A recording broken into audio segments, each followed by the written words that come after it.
Dans les terres ancestrales d'Ébété, là où la forêt murmure des secrets anciens, notre histoire continue. Vous vous souvenez de Clara, la jeune guerrière au courage indomptable qui a vaincu le sorcier et sauvé son peuple. Son village, autrefois modeste, s'était épanoui pour devenir un royaume prospère. Le chef, désormais un roi vieillissant et sage, sentait ses forces décliner. Il avait vu en Clara bien plus qu'une simple guerrière. Ce n'était pas seulement sa bravoure qui l'avait marquée, mais son intelligence vive, son humilité profonde et son amour sincère pour son peuple. C'est elle, et non son propre fils, qu'il avait choisi pour lui succéder sur le trône. Mais les destins, même ceux tracés par les rois, peuvent être contrariés. Le fils du roi, Oketchukoizor, était lui aussi un guerrier respecté. Depuis des années, il nourrissait un amour secret et intense pour Clara. Il admirait sa force, sa grâce, son esprit.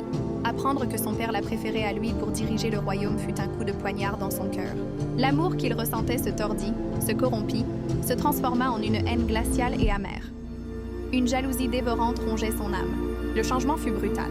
Dans les rues animées du royaume, leurs chemins se croisaient, mais Oketchukoizor, autrefois chaleureux, était devenu un bloc de glace. Son regard évitait le sien, ses lèvres restaient scellées. Le silence pesant qui s'installait entre eux était plus assourdissant que n'importe quel cri de guerre. Clara, confuse et peinée, ne comprenait pas cette soudaine froideur. Elle ignorait que derrière ce masque